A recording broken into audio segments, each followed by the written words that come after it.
Hello, Wobbly Phil here. Rooting around in the rubble of the motorcycle industry, I often chance upon revivals, respected bike brands from years gone by that someone has bought the rights to and is planning to build a business around. They promise updated, modern machines that respect the heritage, that sort of thing.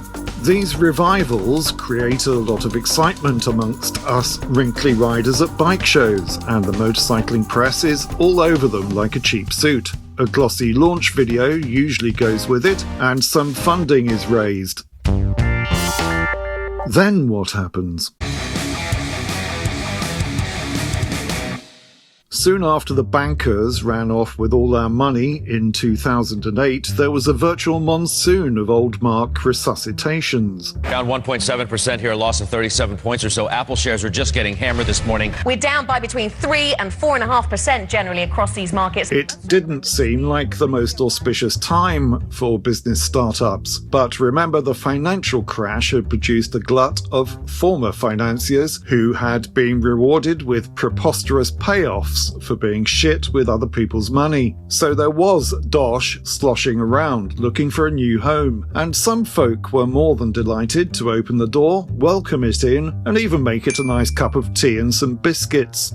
I'm not talking about the likes of Triumph, which was revived in the 1980s and is still going strong, or Royal Enfield, which has been going forever, but has tapped into a rich seam of retro nostalgia in the last decade or so. I'm not even going to mention BSA, which fully reanimated in 2016, following an injection of millions from the Indian subcontinent. And I'm certainly not going to mention Norton, which had a checkered history following the demise of NVT in 1975. Like a potentially raunchy film that's being told by studio management to aim for a PG rating, I'll gloss over Norton's sordid ins and outs.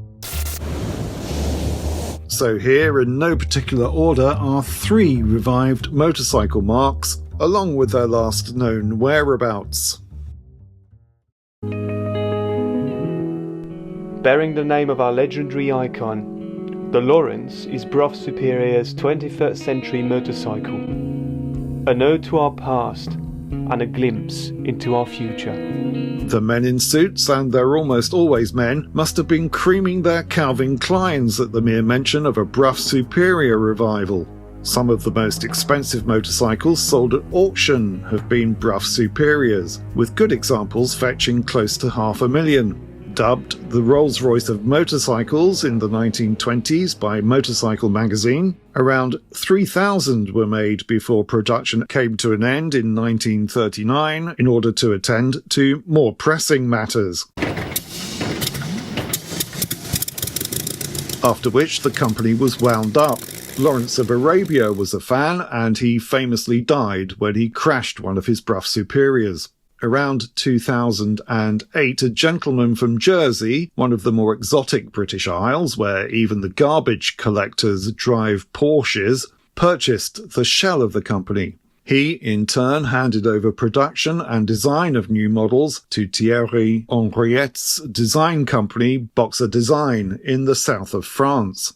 The new Brough Superior SS100 debuted at the Milan Motorcycle Show in 2013. I've seen this machine up close and personal, and its prolific use of materials like titanium and carbon fibre are a wonder to behold, despite a rather odd feeling that you're looking at your granny after her 14th facelift. There seems to be a French website. You can't buy a new Brough Superior there, although you can pre-order one. And looking at the latest Google Street View of the premises, it seems the lights are at least still on. The French Register of Companies says Boxer Design is still active, but with 0 employees. The modern SS100s are now coming up for sale on the second-hand market, where you can pick them up for something like £30,000 to £60,000, a bargain.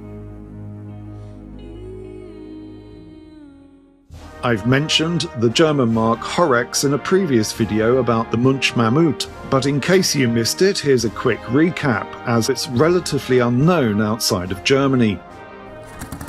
Horex, please forgive the mangled pronunciation, was a German motorcycle manufacturer founded in 1923, which made 4-stroke singles and later twins. But when Daimler-Benz took the company over in 1960, all motorcycle production was ceased.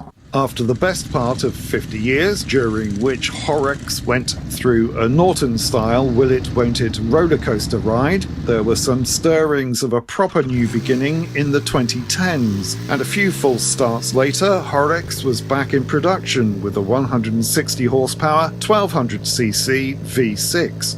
Nachdem wir unser Zwergtäubchen so schön gefüllt haben, muss es ab in die Röhre. Famous? In Germany, TV chef Horst Lichter was one of the first customers.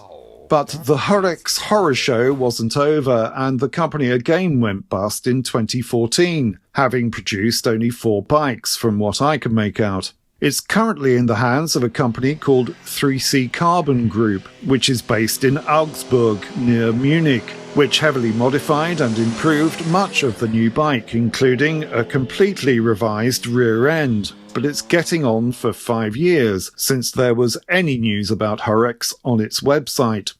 I couldn't find any new Horexes for sale, but they're on the second-hand market for around £16,000. I've already made an entire video about Lord Hesketh's plans to single-handedly rebuild the British bike industry in the late 1970s. The link to that video is in the description. But while researching that video, I came across this.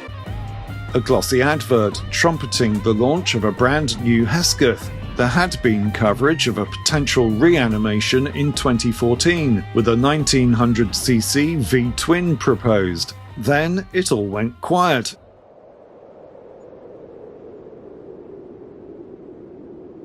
Until this video emerged of a machine that new Hesketh were going to make. A baby Hesketh with a 450cc engine. One poor gentleman paid a hefty deposit for his Hesketh, but that all ended up in legal proceedings when no motorcycle materialised. That resulted in a court order to liquidate the company, and it's now on the official UK company's register under the heading Liquidation, after last being registered to a flat above this dilapidated restaurant in a shabby seaside town on the southeast coast of England.